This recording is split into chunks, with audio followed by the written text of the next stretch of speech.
என் குருயோகி தமிழாச் செட்டியாருக்கு நன்றி.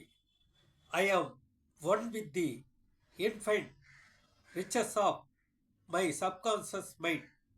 It is my right to be rich and successful.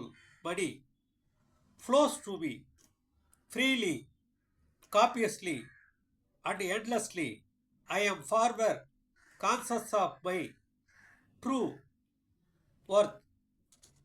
I give all my talents freely, and I am wonderfully blessed financially. It is a wonderful என்ற வார்த்தையை சொல்லி பாருங்கள். படித்தவர்கள் அனைவருமே அமைதியான இடத்தில் எல்லாம் நீர்நிலையில் உள்ள இடத்தில் இந்த அப்ரமேஷனை சொல்லிக்கொண்டே இருக்கும் பொழுது உங்களுக்கு எல்லா விதமான சக்திகளும் பிரபஞ்சத்திலிருந்து கிடைக்கும். இதை வாழ்க்கையிலே பயன்படுத்தி கொண்டு நீங்களும் ஆனந்தமாக சந்தோஷமாக வாழுங்கள். வாழ்க வளமுடன், வாழ்க வையம்.